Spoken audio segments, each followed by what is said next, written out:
Hello everyone, I'm Maya from the Goethe Institute Jakarta. I would like to welcome you to the discussion panel, Negotiating Values, Distributing Your Music Online. I hope that all of you are well and in good spirits. This discussion is a part of like Nusa Sonic Gather, Share, and Evolve. This is like our newest initiative as the rest of 2020, we will shift like the format online due like to the COVID-19 pandemic. Nusa Sonic is a joint project by Goethe Institute, CTM Festival in Berlin, Yes No Music, Yes No Wave in Yogyakarta, CTM Wasak Festival in the Philippines, and also Play Freely and Black IG in Singapore. This is a multi-year project that belongs into a broad spectrum of experimental sound and music cultures in Southeast Asia, enabling the dialogue within the region, with Europe, and also beyond. The Nusa Sonic Gather, Share, Evolve will take place in October and November. So in the last 2 days, we have workshops with queer ear mastering and then also with Kiam Alami about the tuning. And now is our first open to the public session with the panel discussion. And in November, we will also have other workshops and panel discussion as well about archiving and also about space development. You can check the details at our website, nusasonic.com. This discussion will be guided by Cheryl. Cheryl is a Singaporean percussionist who is active in music performance and education.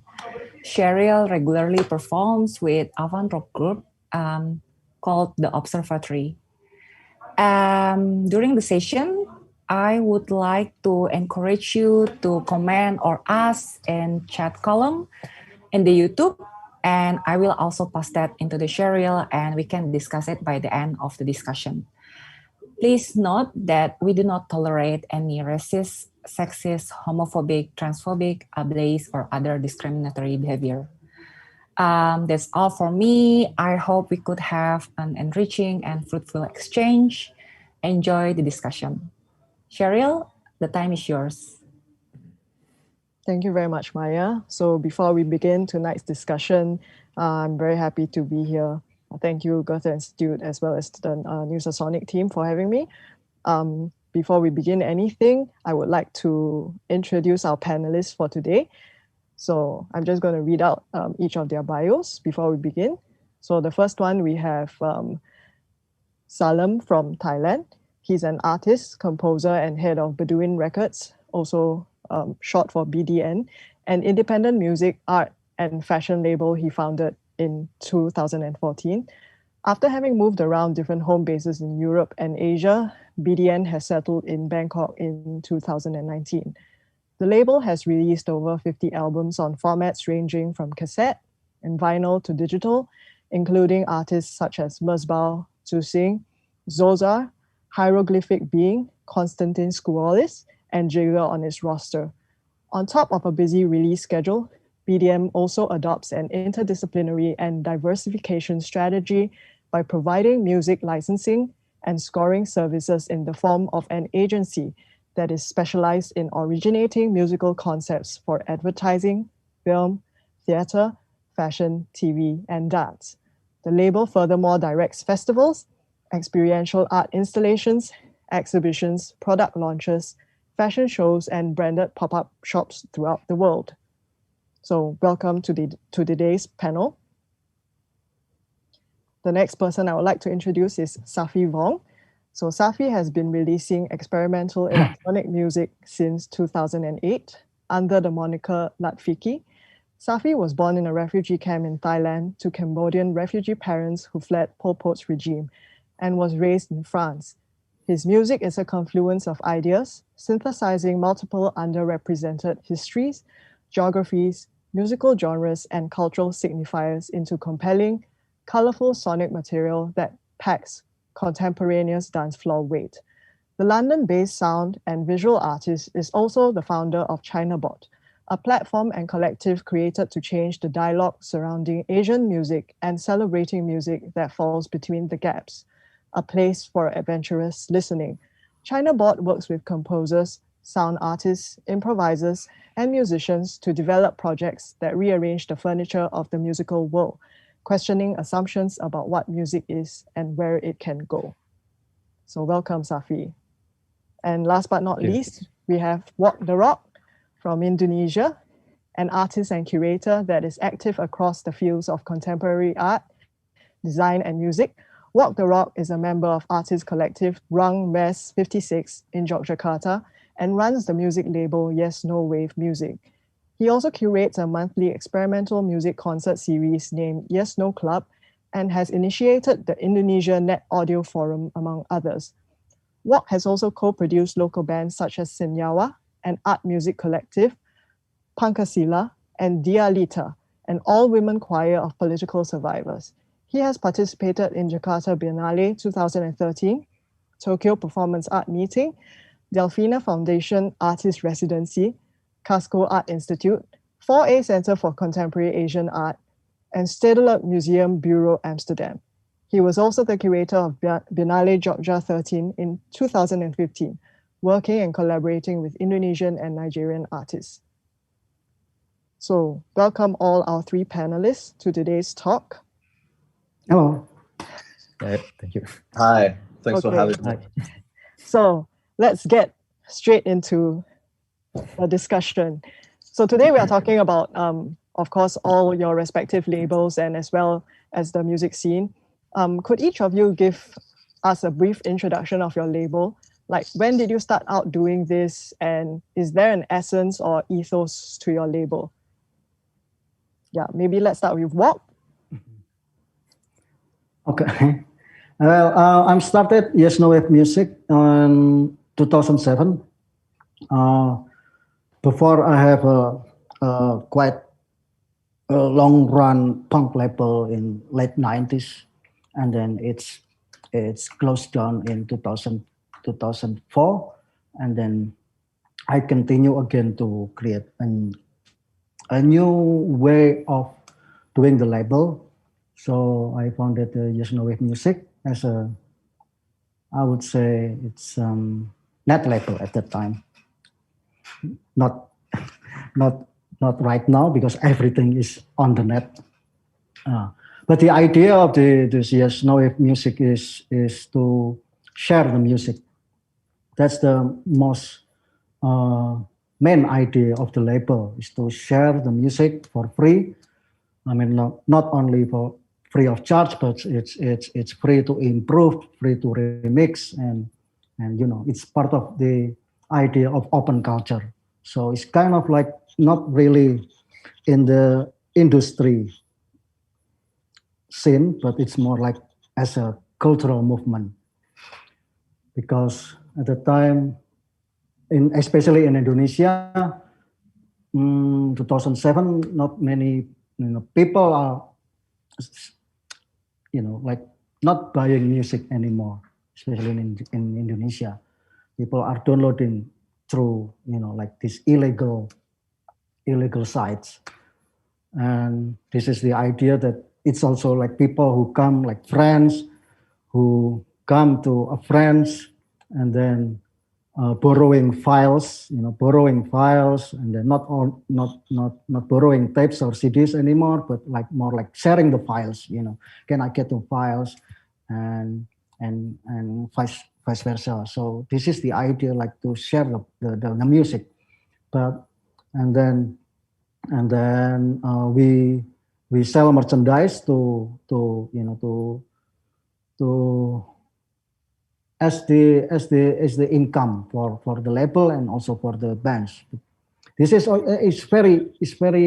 very local context. I don't think it's going to be work in other part of Indonesia, or other part in the world, because in Indonesia, like in the underground music, not many people like buying CD or tapes, even since in the 90s, but people really buy like merchandise, artist merchandise, like T-shirts especially.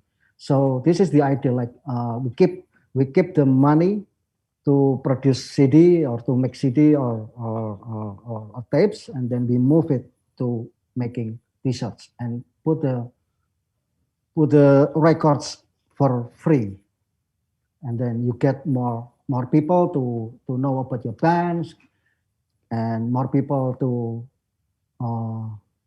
likes your music, and then more people to buy your merchandise. That's the idea. Okay, that's a very interesting business model, which we'll get into more in detail later. So maybe next, can we have Safi? Maybe you could just introduce your label and briefly tell us about the ethos. When did you start the label and so on? Yeah, so I started Chinabot in 2017, just after running a music venue in Cambodia. After being on tour for a while in South Asia, I met amazing artists in South Asia. I wanted to help them to play in Cambodia as well, because it's near Thailand, Vietnam.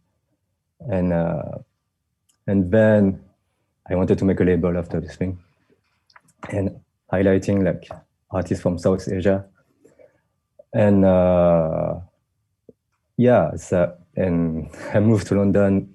I started organizing more gigs with like Asian artists, and that's how I started. And wanted to give a voice because I lived many years in Europe, many years in Asia, so I wanted to bring something in between.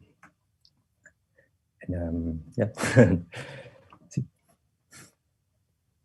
Okay, thank you very much. Yes, we'll get into detail as well regarding that. Salem, maybe you can take over. Sure. Yeah. Yes. So since 2012, actually, I found Bedouin Records when I was based in London at the time. And initially, at that point, I was working as a producer and engineer for different bands and grime rappers. So like I had kind of like a dichotomy of like genre, like from coming from a hardcore background, but then being inside like urban London grime scene. And I wouldn't find this kind of extreme difference of genre like in any other labels at the time. So the idea was there is basically no genre. And yeah, 2012 I found it, but it didn't basically launch until 2014 because I was focused on having physical format, and records are super expensive to manufacture. And we're focused on mainly working with artists who have like an uncompromising vision with what they do, and they're not that much focused on what's trending and like just music career, and more about like having something to say with their music and art. So we work with them like having a long-term vision rather than just signing someone and, you know, jumping on the next and the next and the next. And it's been going since 2014. Now I'm based in Thailand. Okay, so continuing from that, I realized that all of your labels are focused on like really promoting or helping artists that do not maybe fall into the mainstream. So, but all your labels also have quite distinct styles in terms of artist releases and your aesthetic, in terms of your design work and, you know, outlook of the website and stuff like that. Could we talk more about that? Maybe Salem can take it from there as well. Okay, so I'm not not in the academic world, but like I've been an artist since, you know, I can remember, like from graffiti to DIY graphic design, and then that tended me to fall in love with like physical format, like cassettes and etc. So the idea of having a label was romantically creating tangible items that you can keep. So I had friends that were artists, and basically we started working as a collective initially, and then things happen.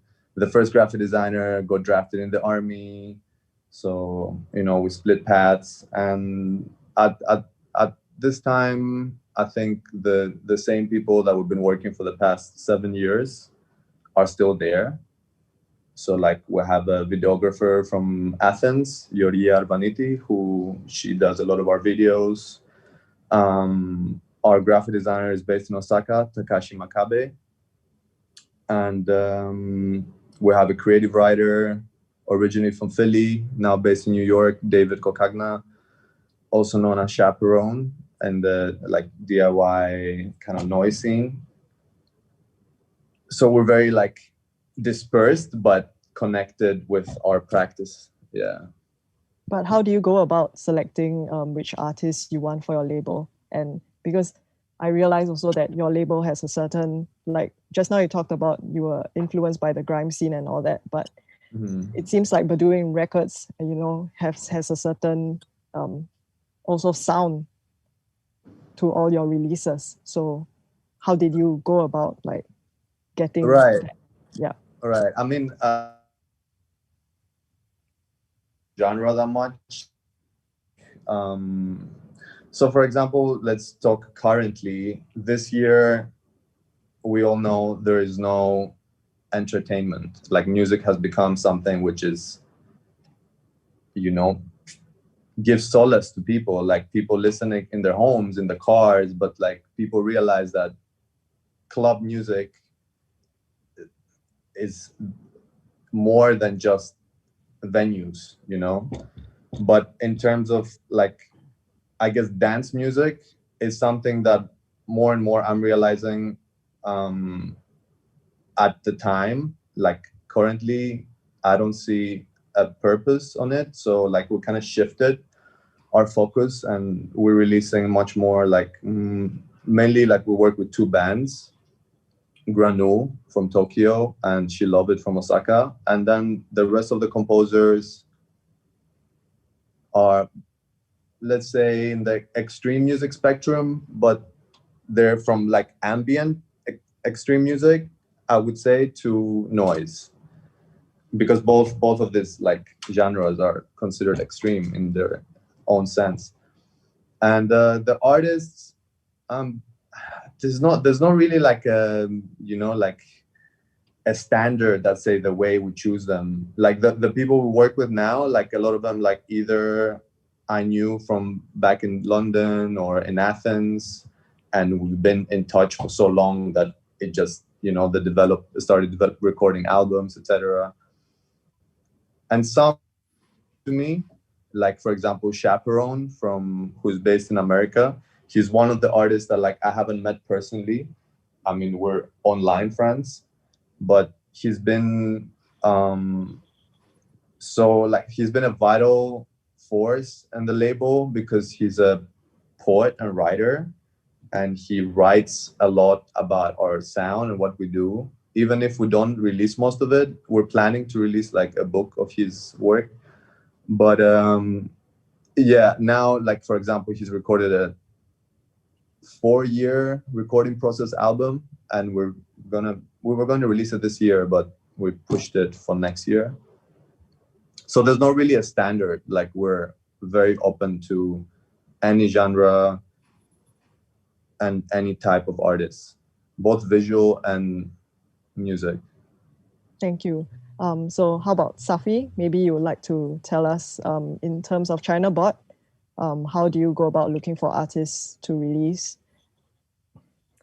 Yeah, in the beginning, it was mainly releasing like French stuff, like Pistakun or Iron Coco. And I like to meet people first, but it's hard sometimes. I also like discover a lot of nice band, and so sometimes I receive a lot of demo.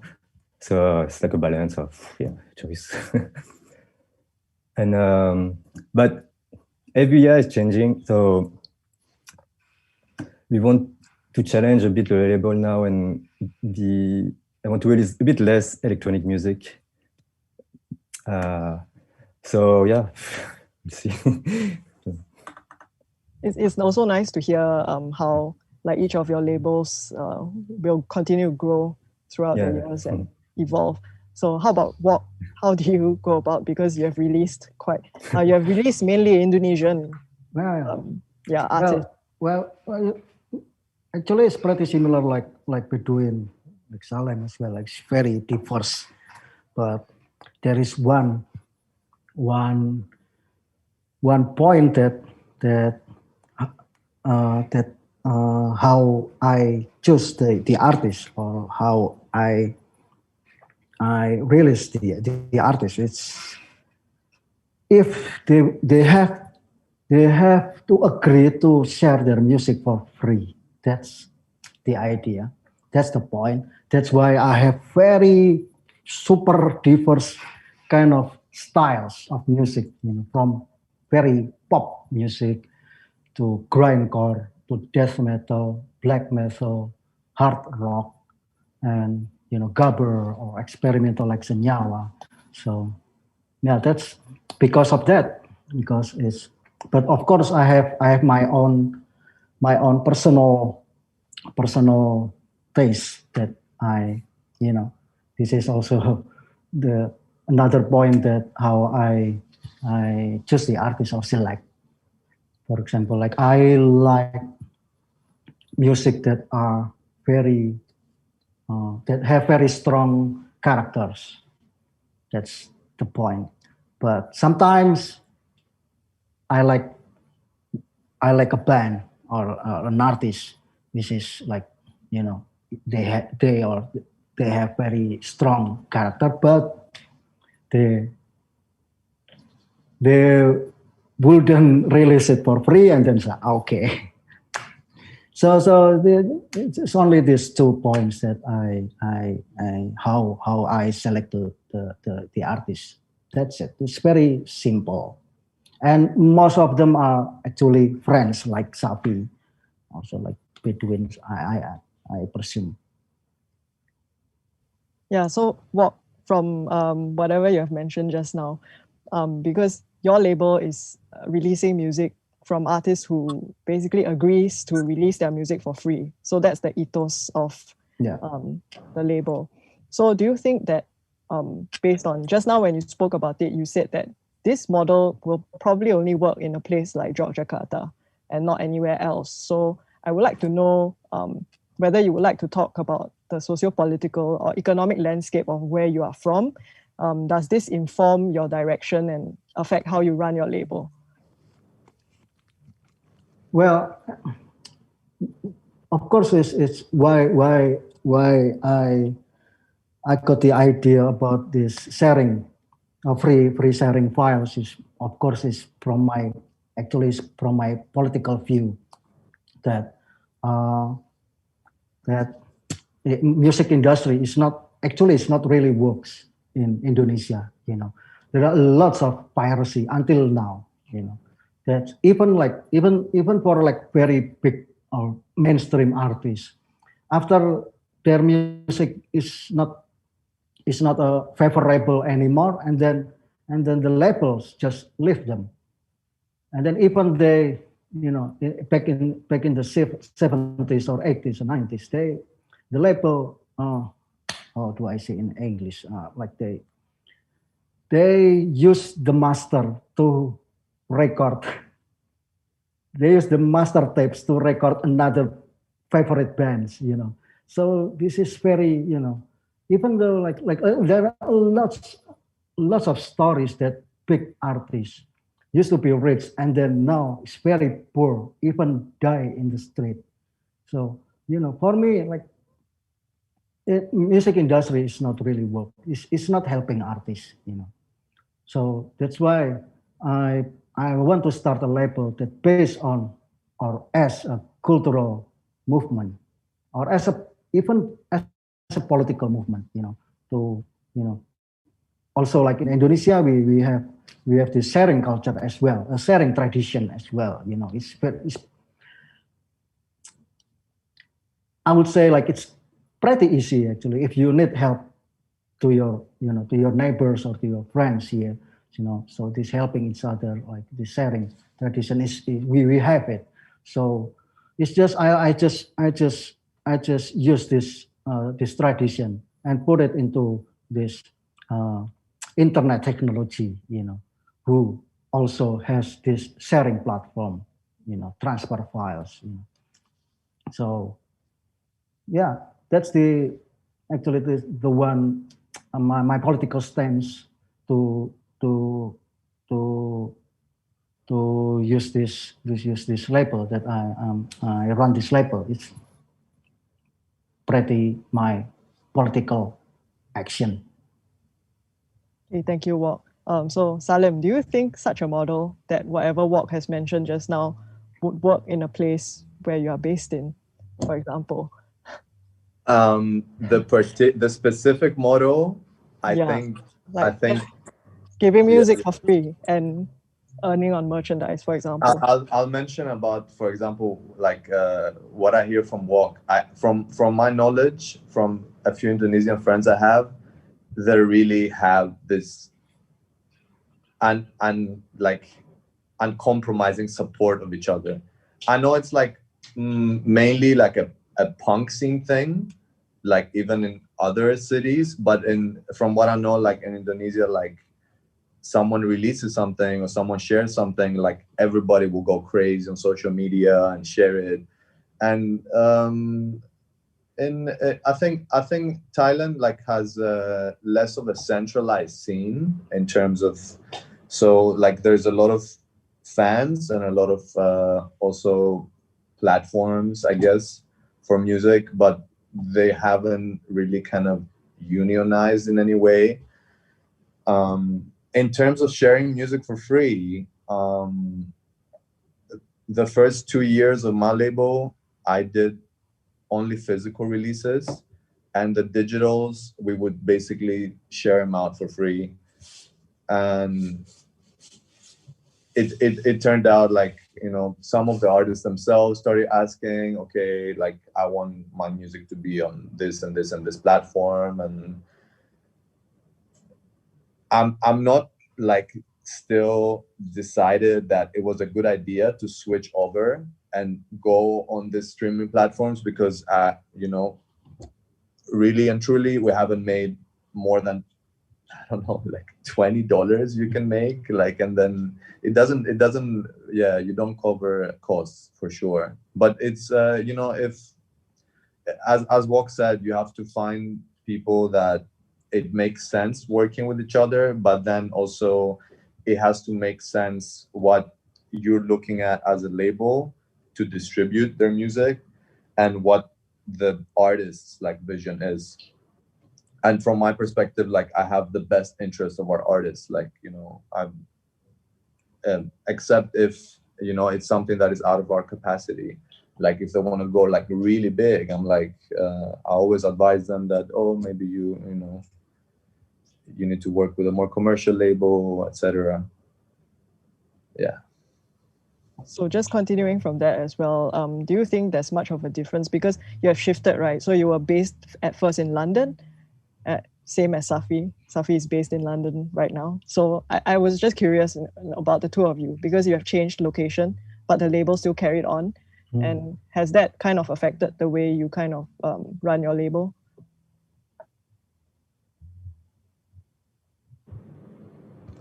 Personally, no, because I've been like moving around since I'm 16. Like I grew up in Athens, in Greece, and then I moved to London.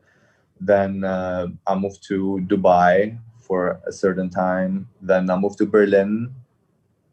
And since a little more than a year now, I'm in Bangkok. And the way I run the label is the same. Like I run it online. I mean, I run it from my laptop and my phone. It's definitely easier for me now that I've decided that this is our permanent address. So like I've shifted stock here. I'm running like, private distribution and all these things, like started finally doing merch to cover some costs. Yeah, these are things that in the past, like, I couldn't have made possible because I was always shifting bases, and it was very hard to keep track of like stock and things like that. But the way of running the label is pretty much the same. I mean, yeah. Thank you. How about Saphy? Do you have any thoughts on that?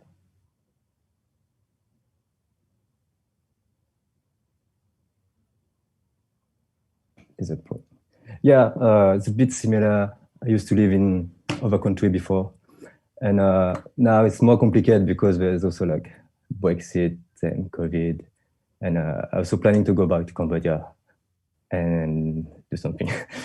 And but yeah, I mean, in the UK, I got a lot of opportunity to bring more artists here. I got a budget for organizing gigs, and but it's complicated with like visa for people from Thailand or Indonesia. Sometimes it's really expensive. And yeah, now I think I just need internet so I can do anywhere. I'm not sure, but the tape, it's really easy to make tapes in the UK, so and fast. So I think sorry, I want to put something. Yeah, please. I couldn't imagine if I moved somewhere else, you know, outside of Indonesia, because since my artists are from Indonesia, and then if I move to, for example, Dubai or in China, I wouldn't imagine if maybe I have to start from the beginning. Yeah. You know, to get to know the artist, get to know the, you know, and I cannot sense what's going on in Indonesia, you know. It's like, you know, maybe my body is, for example, my body will be in China, but my my mind is gonna be like traveling to Indonesia, and I don't get lots of inputs or something like that. It's just get the, you know, just get the surface. So you guys are very tough, I think. I think we have to agree that now, since it's the digital era, as much as we do not like the internet, okay, maybe this is just myself, and maybe Wok has that similar feeling, but we have to agree that the internet is really something quite powerful. And so based on like Chinabot and Bedouin Records, you basically run your label very much online. Yeah, so based on that, I would like to also ask, how important do you think social media is? Because I think that is something that, you know, a lot of us struggle with. It's quite a double-edged sword as well, because with Facebook and all, we have all these privacy issues, we have data mining and stuff like that, but it is also important for us to use social media to get the word out there. So maybe just some thoughts about how you feel, and if there are any other platforms that we are not privy about, you know, what other platforms do you think we can move into? Well, from at the beginning, I really rely on social media. Truly, you know, through Friendster at the time, you know, and it really works, you know. On at the time, you know, social media is the only platform that I can use to promote the releases. Since also like Indonesian people are very much into social media, so. And it doesn't cost a lot. For example, I don't have to print poster, for example, you know. And also at the beginning, I use mailing lists. And it's I mean, like, it really works, you know, it really works, and how to reach the audience, to reach my targets. And but as you said about the data mining and so on, I think, yeah, of course, it's pretty dangerous, and also social media in Indonesia is also getting very crazy, you know, so many fights, so many hoax, and, you know, etc. But some people like younger people in Indonesia are now interested on using mailing list again. So I think it's something that maybe I can, it's good. It's another way to use it to promote the releases. I also as I remember, a subcult from China also using this mailing list, and I think it's it's good to use because it's really like, you know, you can feel like you got mail to you, not to many people, like when you got the email, it's like you feel like it's for me, something like that. But I cannot imagine if I have to use another platform. I don't know, but also in the 2000 in the late 2000s, like 2007 until 2012, I also so in Indonesia there are lots of internet cafes,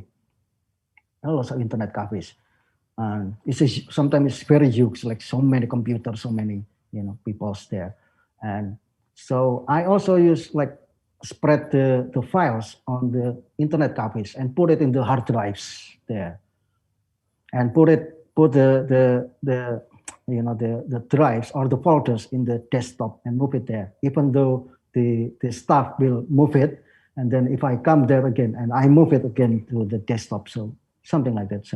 And sharing files is also like offline sharing files. I always do offline file sharing.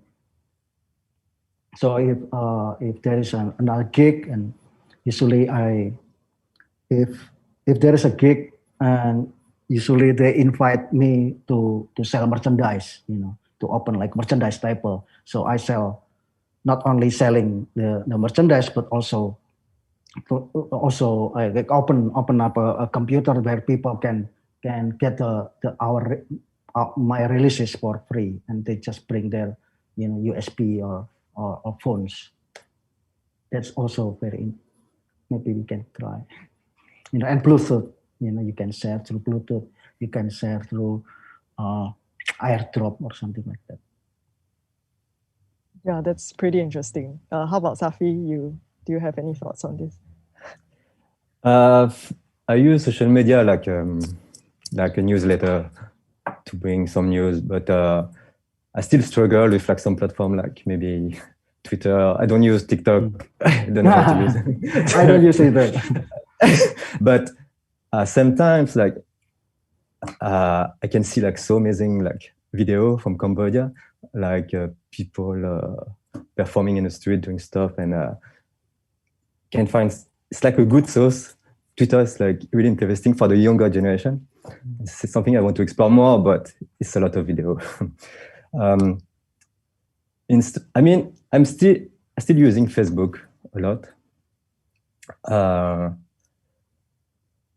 Instagram, I'm just starting as well. So yeah. I have just a newsletter in the past, but now it's like, I need to update everything all the time. Okay, how about Salem? So just to remind me, the question is if we think like social media is like something we should be using as a medium, or like how do you think social media, do you think it's important for a label? Do you use it a lot? Which are the platforms you use? And if, let's say, people start going off Facebook or Instagram, would they you should. They should. So which alternatives do we have, if we get off these platforms? Because that would be quite That's a good question, right? Okay, so I've been obsessed with anonymity since I first figured out the internet, because I had this kind of conspiracy theory mind of you create an avatar and the system sucks it in, and then they can maybe clone you in the future, So I was always kind of staying away with any personal information, both regarding myself as an artist and our collaborators. So in the beginning, I was trying this way of like mailing list, and as a producer, being in like the UK industry, like I was trying to like in the industry, like with distributions, record shops, and all that. And then I realized maybe that's a bit elitist, because in the end of the day, like there is some listeners that don't have any connection to the industry, and their only, you know, way would be seeing something on Facebook, all the we social media as a sharing releases and, you know, like the projects our artists are working on. Though I'm seeing more and more how you know, this monster, which is Facebook, having Instagram now, and it's artists. I mean, this is from personal like experience. I can tell like a lot of artists like are like, I'm working on this music, and I don't get enough likes, and I I have to tell them like this you should never, like, you know, value, like you should never, you know, think of your value and what you do according to like what an algorithm for your, you know, like online presence. That's not important. And you know, they've made this obsession with like this, you have people like having to pay so they can share music with their own audience. It's not even, so these are the things I think that should alarm independent labels and artists, and maybe start thinking of ways to like unionize more. So this brings Bandcamp into, you know, the conversation, which at the moment I think is the most fair platform, fair and wide reaching. They have, I think, some things they need to work on, but I think Bandcamp at the moment should be, it could be like the blogging of, say, I don't know if any one of you was at ISRC, like you know, the chat rooms, ISRC, IRC, and all that. Like back then, like that's where I started finding out about so many bands. Like outside, like when I was in Athens, like I started going to internet cafes, and we would all go IRC, and that's where I found out a lot of not just bands. You find weird stuff, but I think Bandcamp for music could kind of make that happen. If not, someone has to think of that kind of way of making it work. I mean, I personally feel a lot about what you have just mentioned, because I'm from a band called the Observatory, and we kind of receive government funding so as to be able to do our projects, and we are kind of judged on how many Facebook likes or Instagram likes that we have, you know, so the funders can justify that they give us money. So it's really terrifying when it comes to that you've mentioned.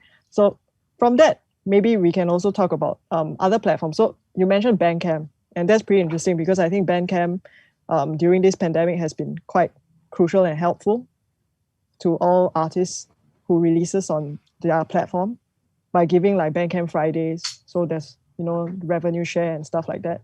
I would also like to bring up a question. So what do you all think about a platform such as Spotify? Yeah, maybe what would you like to talk about that? Well, when I first discovered Bandcamp, like maybe like in the early 2010s or 2011, I can remember, I feel like really, really impressed with the platform. You know, like finally, this can be a platform for net label. You know, so net label doesn't have to make their own websites, to build their own websites, or using a Blogspot or WordPress. And Bandcamp is really fantastic. You know, at that time there is no limitation on downloads. You know, you can make it free download for, you know, like unlimited. Not now, it's limited to only 200 downloads per month.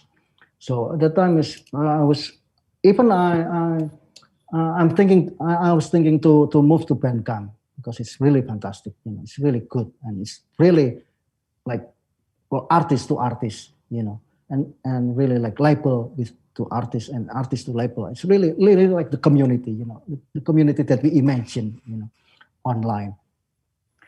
So, but then there is this new regulation, like the limitation of the downloads, and then I'm not using it. But just recently, because this year, because of the pandemic, and like two three artists from my label, Raja Kirik, Gabar Modus Operandi, and Senyawa, they, all their tour are canceled this year, and then they kind of like rely their income from these tours, and then and John Rolf from CTM, also one of the curators of Sensasonic, suggest me to create to start a Bandcamp, and then I discuss with the artist, and then yeah, let's put the releases on Bandcamp as a donation, So, and then I started the Bandcamp, and on March, not on March, it's May, and but I treat it as a donation platform, but people can still download for free on Yesnowave, and then, for example, like in the Gabar Modus Operandi releases on yesnowave.com. There is, the people can choose, you can choose like free download, and then you can donate. There is a donate button. If you click the donate button, it goes to the Bandcamp, and it really works. I mean, like, but this is not like a start, This is not like the first time before, but actually I always tell all the artists that on my label that they can make like physical releases with another label or by their own, and then sell it. And actually, it's really, I mean, like it's really works. Even from the first time when there is one artist that doing it, it's one of my artists. It's a pop singer, and she put her music on CD, and then of course in the beginning we are very worried if who's gonna buy the CD.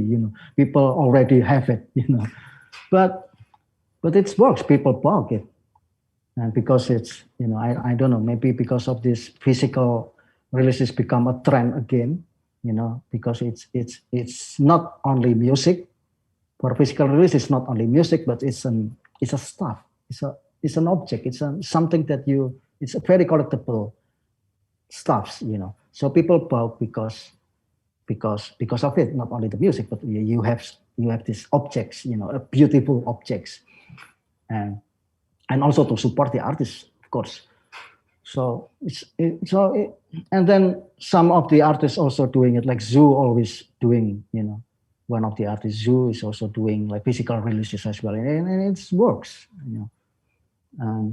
so yeah, I think like people now are not people, especially like underground music fans. I think they get to know about this, they like the bands, and they know how the industry treat the artists, and then they support them, So I think I don't really worry about how, if I give it for free or if I going to sell it. If your music is good, people will support you. That's it. And what is another case? Another case, Spotify. Well, I use Spotify. Because, again, it's because it's popular in Indonesia. For people are listen to Spotify. But I use Spotify only for music player. If I got money, I'm happy. If I don't get any money from Spotify, and then it's fine. And I found because I also found an aggregator company from Dubai. It's called freshtunes.com. It's completely free and unlimited to put it on Spotify, iTunes, YouTube, whatever. So I use this platform as a music player. If I got money, it's okay. If no, it's fine. I don't spend any money. Okay, thank you. Safi, how about you? What do you think about platforms such as Bandcamp and Spotify? And do all these platforms affect the way you release your music? So for example, do you foresee that maybe in future you don't want to release physical copies? Oh. I still want to be like a physical label. But yeah, I mean, I started the Bandcamp page before having a website. It was really helpful. And but I'm from this MySpace, Soulseek generation. And even Spotify, I'm still don't know so much. And but maybe like, yeah, I think Bandcamp is the most fair platform. I don't know so many similar platforms like that. Okay, Salem, anything to add regarding the platforms and also how you release your music? Are there any plans to release it in other formats? For every known format, I'm trying to do it so far. Besides like floppy disk, I guess. But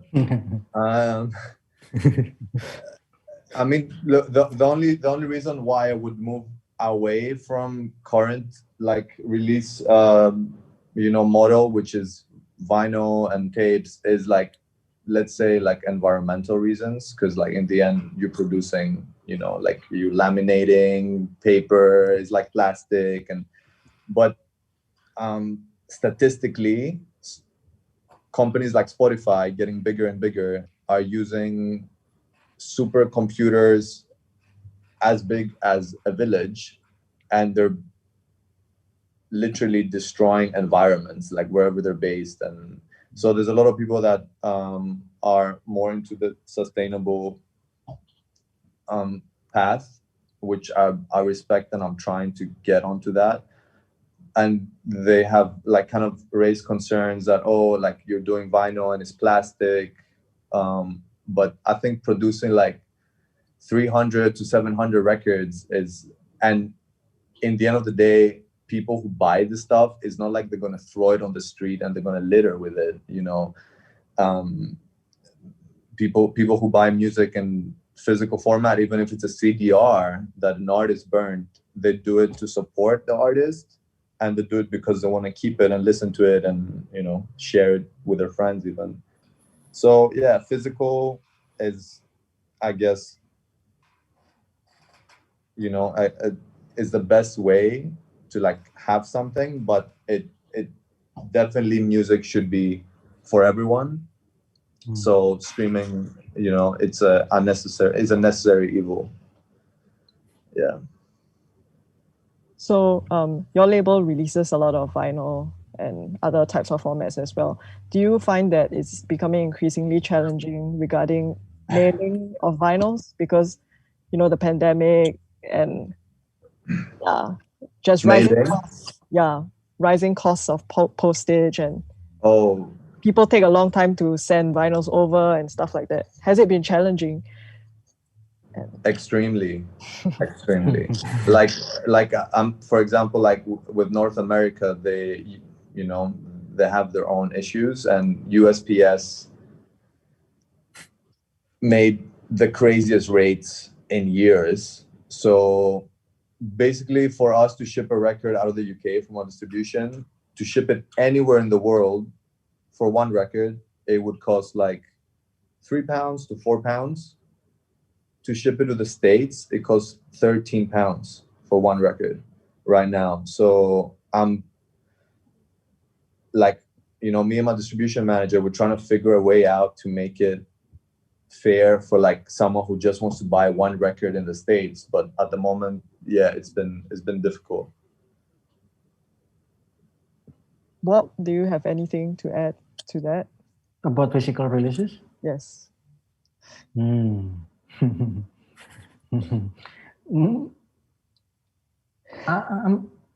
not really into physical. I love physical releases. I'm a collector of vinyls and tapes, especially.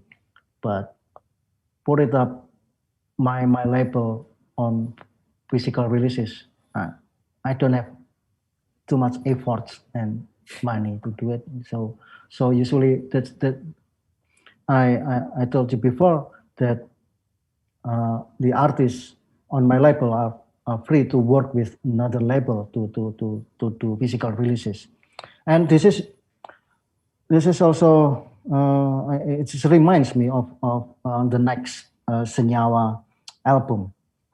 They plan to they ask many they ask labels from all over the world to co-release their album.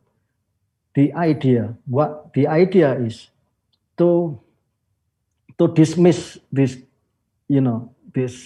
cargo and the shipping, international shipping. That's the idea, because like Senyawa also they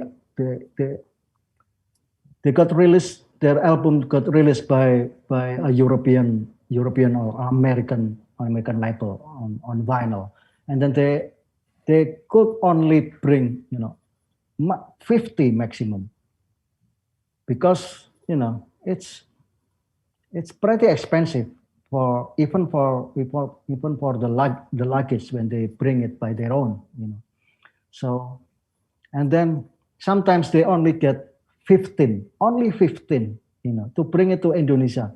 How you sell 15 copies in Indonesia? It's, you cannot doing it. You just give it to your friend, and then you don't get any money, and then just ask your friend to order internationally, and they want to do it, because the shipping cost is very, very expensive. So that's why this idea that they have this plan. I pretty much like their ideas. They ask many labels around the world to make or to release their physical releases. So it reduce the shipping costs internationally. Even though I heard that some people from Europe doesn't like this idea. Some of them say that this gonna kill the industry. But for people like us in Southeast Asia, it really works. You don't have to buy your favorite bands, like for example, like your Thai bands. Yeah, you live in Thailand, and then you like this particular band from local band, and then their music was released by American label, and then you have to buy to America, and then it costs super expensive. So I think this is like very interesting how you put. I mean, like in underground scene, it's joint releases is a tradition. It's not something new. So I think we still can continue this. For example, like I would love to release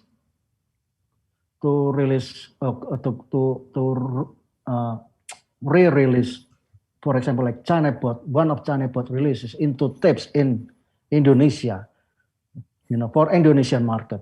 So it's, dismiss the shipping costs, and we can share the profit, something like that. So it is, I mean, like we have to collaborate. Labels have to collaborate. I think this is super interesting model. Yeah. I agree. Safi, what do you think? And yeah, I agree with Bob, because I did some collaboration for my first record on Chinabot with two labels from the US, and this year was really expensive to ship to the US as well. And I just started to work like small shop record store in Asia, like one in Seoul, some in Japan. So it's like a bit cheaper for the people who want to buy. So ideally, it's like to find the proper shop, record store, people I don't know. I guess it's a bit easier now. I think maybe it's also worthwhile finding a European label in the mix, because then we get the vinyl plants from there. Yeah. To ship to and fro. Okay, but Yeah. so my next question would be, it's more personal question, but all three of you dabble in music or the arts. So you basically do a lot of the artwork, or you play music yourself. How do you think this is important when starting a label, or how is it important for your label actually? Saphy, maybe you would like to start? I mean, I'm graphic designer, so I've been involved in many zine record sleeves for many years now. And I started a label, I wanted to make something visually and important. And even when I make music, I still think like visually, so it's always linked to me. I want to show like a package of something. Yeah. Salem, yourself?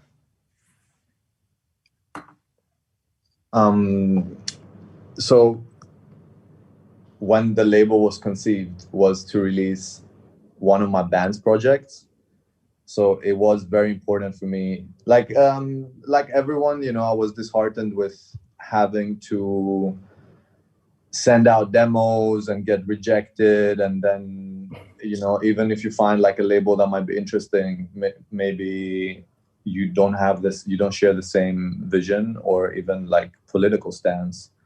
And I wanted to have something non-conceptual for my band, which ended up splitting, and it became a one-man band. And that just, I kept on delaying it, and the artists I was working with started finishing their recording. So I released artists that I knew personally. I released my brother's first album. And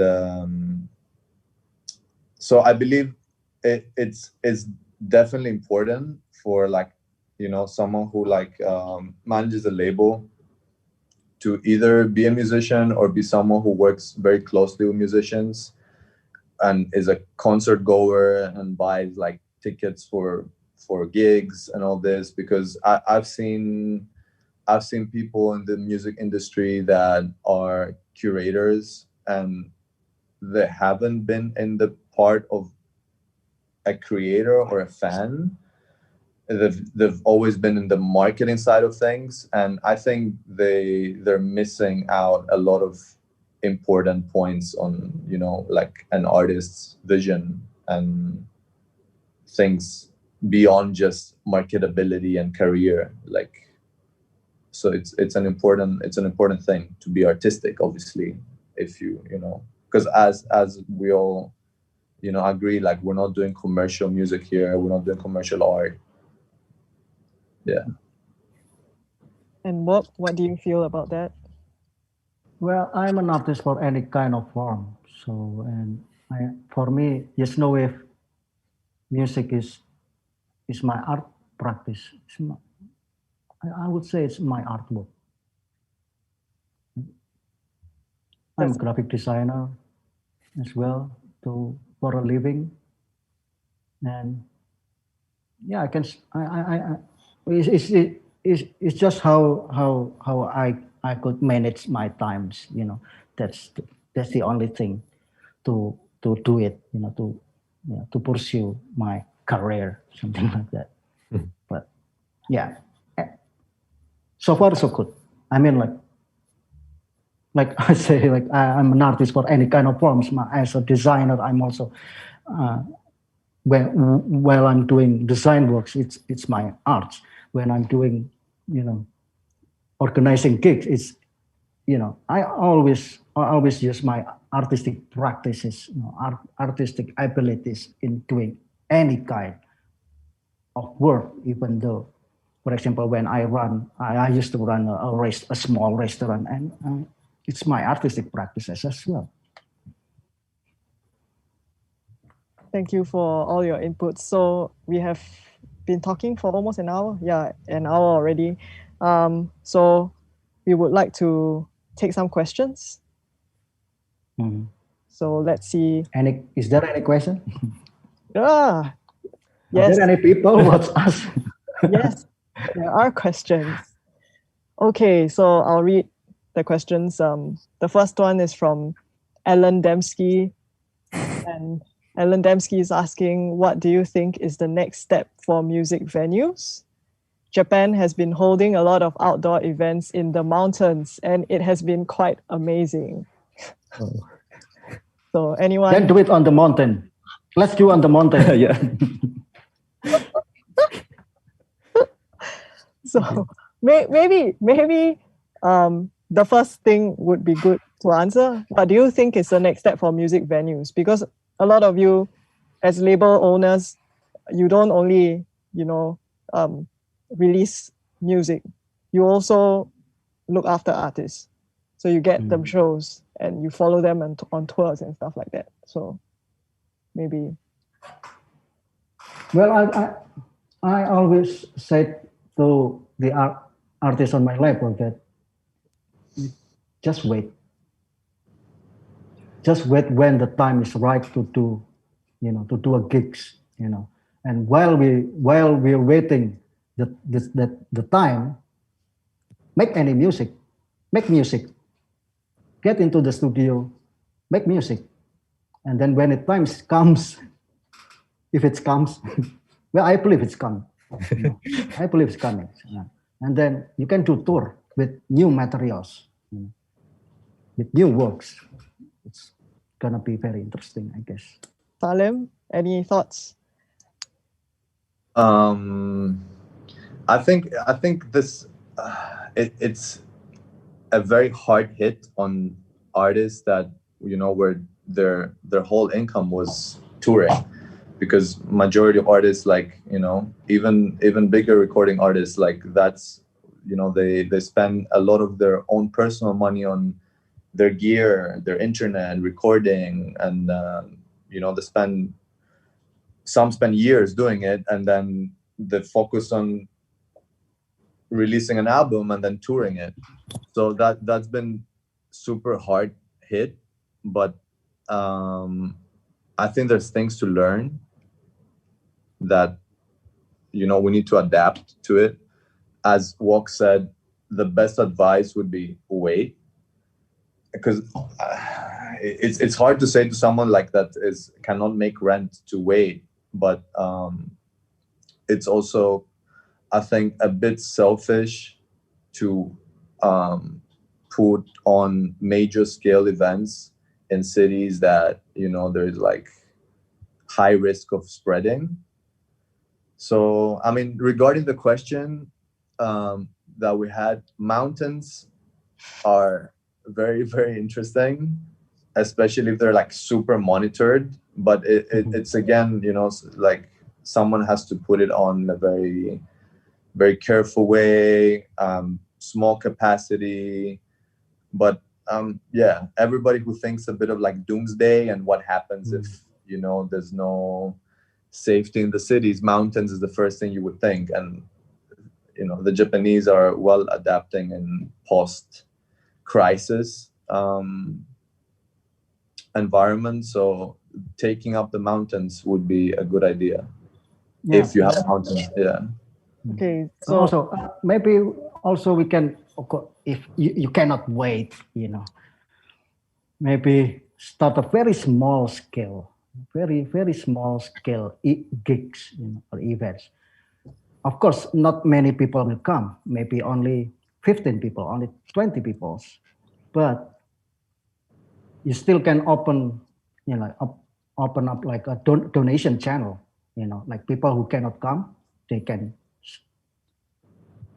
donate. Even though maybe there is no online streaming. So my question is, for everyone who loves music, do you want to support artists or not? That's it. Okay, so I'll move on to the next question by Jono Tarbaka.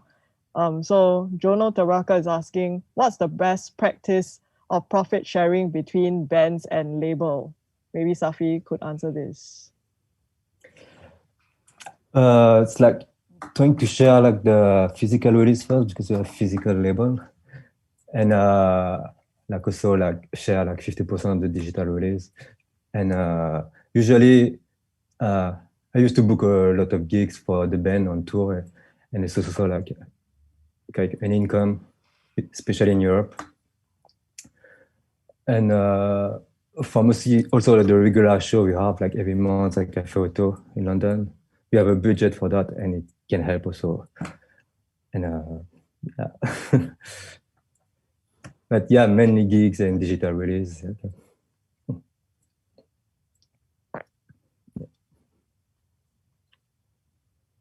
Oh, I can hear you anymore. Okay, sorry, next question. The previous question. Okay, so this is, there's this question that says, in what way do you think the role of labels have also changed in the digital age? Maybe Wok can take this question. Sorry, can you repeat? In what way do you think the role of labels have changed in the digital age? It's completely changed. Yeah, since you've started your label from kind of before. Well, it completely changed when Bandcamp comes up, when SoundCloud comes up. So the role of the labels changed the direction. I mean, like, but actually not really. So the role of the label becomes back in the very basic, or the essential one, which is helping the artist to communicate their works into the right people or the right audience. Not all the artists, even me as a musician, for example, sometimes I don't know how to communicate my works to people. For example, I play like noise punk, for example. Then I don't know who likes noise punk, and for example, like that. That's my question. But then there is a label that can help. Okay, you have like noise punk, you play noise punk, but maybe we don't say noise punk, we say something else. So to contextualize the artist's works, that's like the idea of the label. And it doesn't matter is it digital or physical releases. So the role of the label is to help the artist their works to communicate to the right people. Okay, thank you, Wok. So I like to repeat because just now I couldn't scroll up. So that question was actually from Alex Melism. And the first part of the question actually is, Alex Melism is asking, as you guys are label runners, what's your take on self-release? So that was the part that I missed out on just now. Maybe Salem would like to answer that. Like self-releasing for artists, right? Yeah. Okay. So, and as things have obviously changed in the digital age. I mean, we are in the digital age since a long time now. So there's a lot of young artists that I think mistake the role of labels and they see them strictly as publishers. So basically, like they expect that a label looks after their best interests and they just will take the music and distribute it right. But at this time, I advise all young artists to self-release, because if there's no deeper, fruitful collaboration working with label and management, then I think artists have much higher chance of building an organic audience, like starting from their friends and friends of friends to centralized scenes that don't know about them. And all these platforms like Bandcamp, at some point SoundCloud, I think not that much anymore. They are there for artists before labels. Like, so, and is, besides just having the power of them deciding everything they want to do with their music, also that gives them the experience of what it takes to put out a record or put out a single. Like a new artist will probably won't have any experience and will work with a label, maybe get a bad experience out of it, and they might get disheartened and feel like, okay, so this is how it works, putting out a record. Like, but if they do it themselves, they learn. You know, you learn when you fail, and you learn when you do it yourself, I guess. So I think new artists would self-release, except if there is a deep connection to, you know, a label. Okay, thank you. So I would like to kind of piece these two questions together because they are quite on a similar train.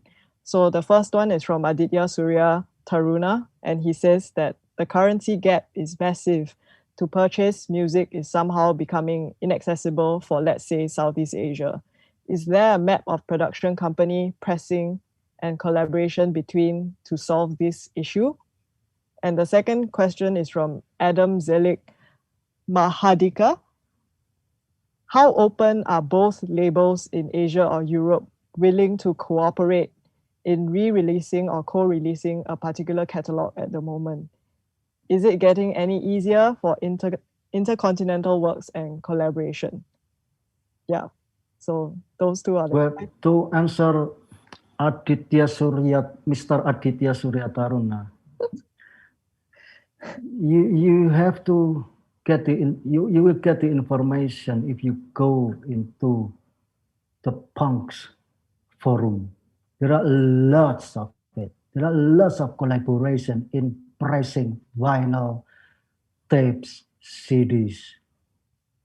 For example, one of the label from Europe that released Senyawas is called Angry label or something like that. I don't remember.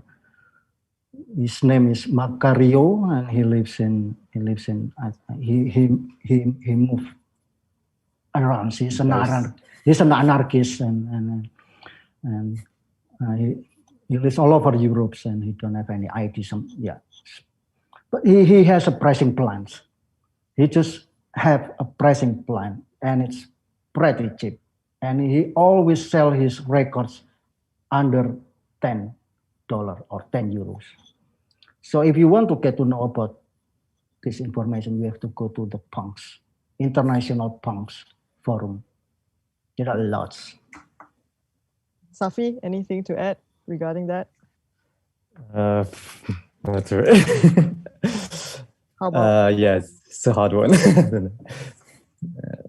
Maybe you can pass this one. So mentioning that music, like, obviously this is about physical music becoming inaccessible. I guess, like between continents is really hard, especially if you want to support an artist and shipping costs more than the record.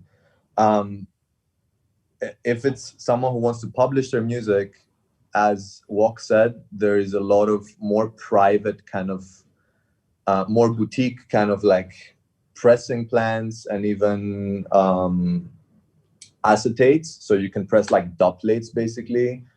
Or and recently I found out about a Thai-based pressing plan. It's called Resurrect, and apparently they're doing like bigger scale, also like they actually like press lacquers and they do proper production.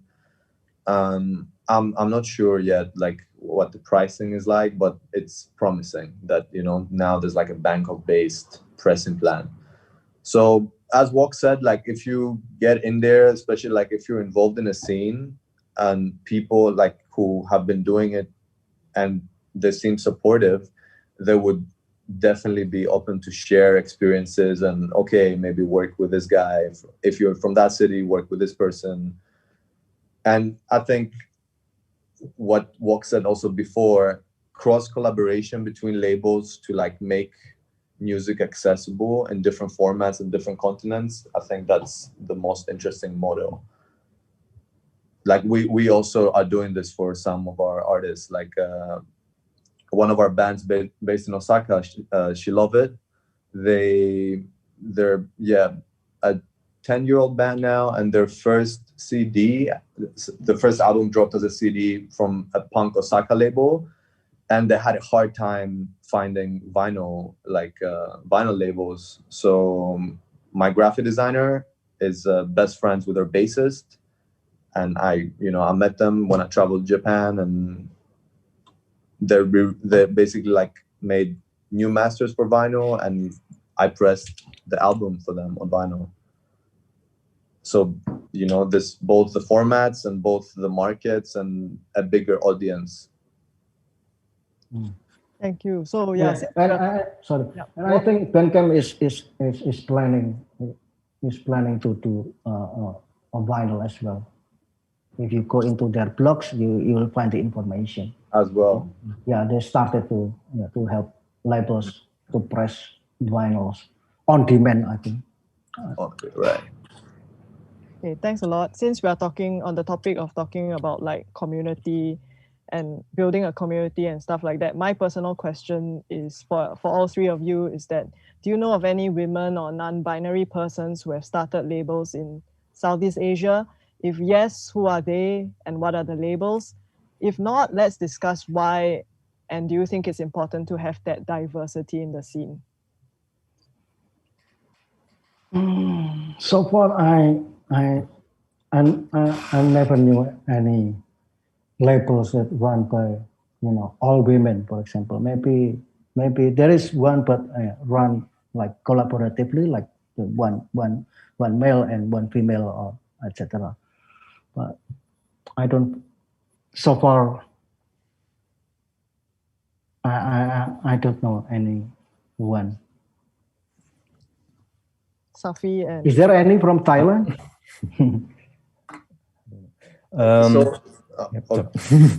You want to go ahead? Yeah. No, go. No, so like in Thailand also, it's hard to find strictly like women or non-binary run initiatives.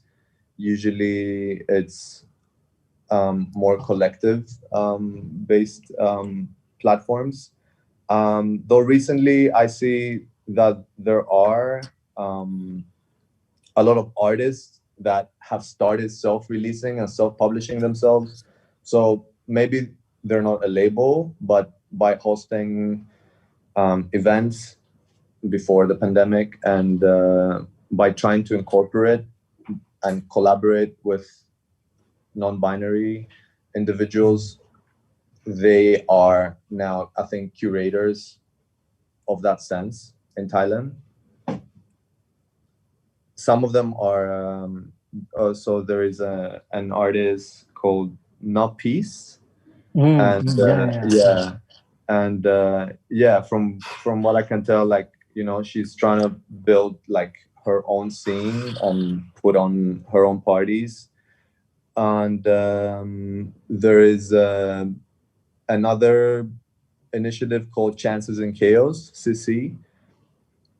And I'm collaborating with them, and it's run by a female artist, Lala B. And we're basically thinking of like publishing them, like, so they will curate like their own lineup of artists.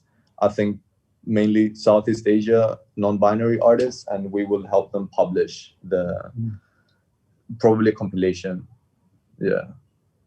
So it's getting there, but it's still like, I think it needs help from people with experience, or with the with the privilege of being experienced in the music industry or a scene. Thank you. Saphy, anything to add regarding that? Yeah, I just know one label, but it's not in South Asia, it's in Taiwan, run by Sonia Calico, who under you. And when I was on tour in South Asia, I met a lot of like women promoter.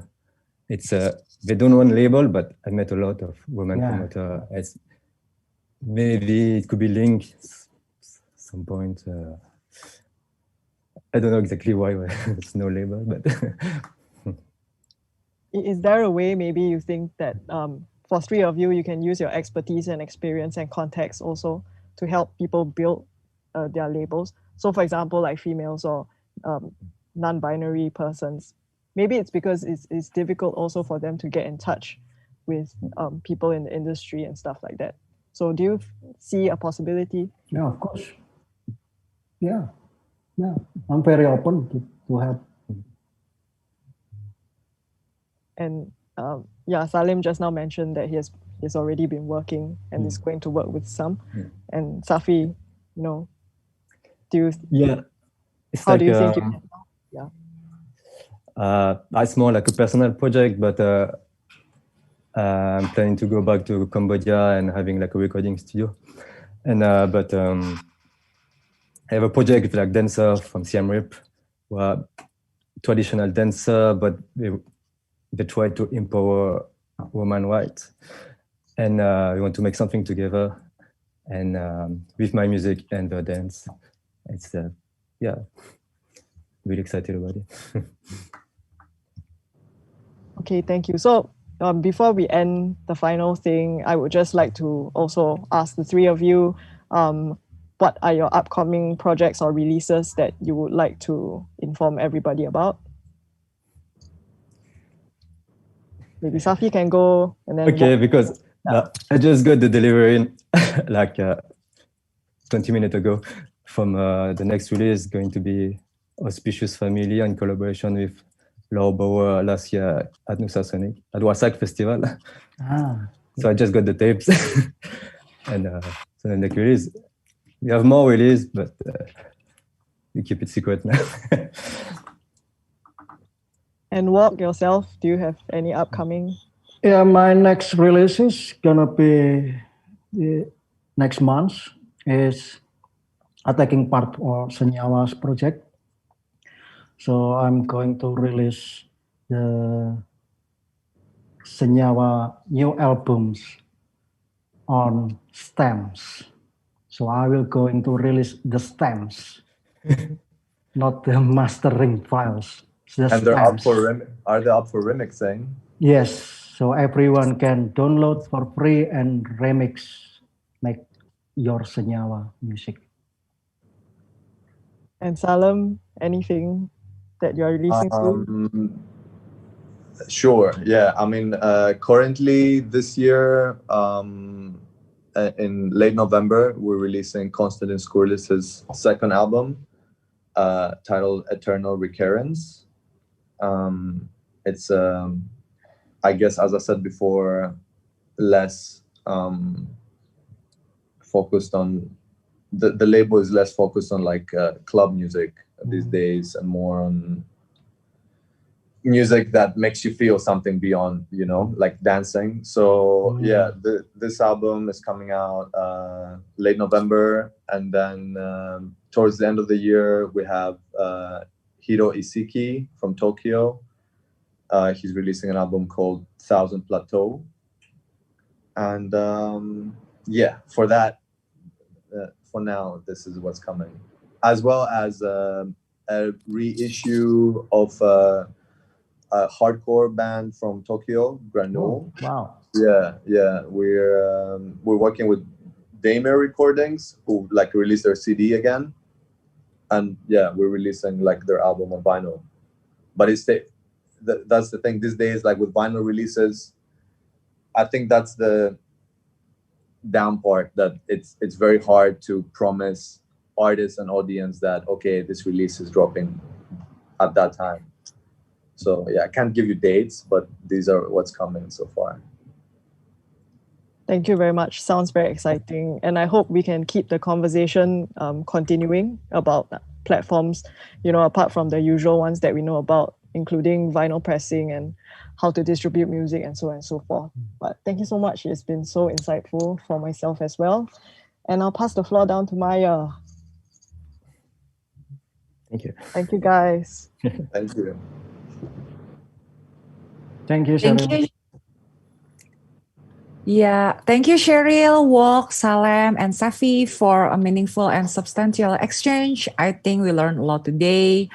Also, thank you for the audience for your interest and enthusiasm. This is our first time to do like an online session, that open to the public. We are very glad to have these warm responses.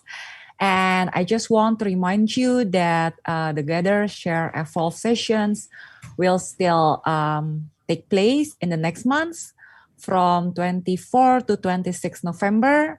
We will have an archiving workshop by Dayang Raola from Philippines, also art and science workshop by Interspecifics Mexico.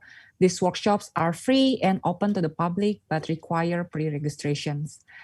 As for like the open sessions, we will also have another panel discussion about alternative space with the title The Underground Shift, a seismograph of evolving alternative spaces, with some practitioners and like space owners from like Singapore, Malaysia, Manila, Indonesia, Yangon, and Bangkok. It will go on live in the Nusasonic YouTube account, and you will find further information on our website nusasonic.com. That's all. So thank you. Thank you.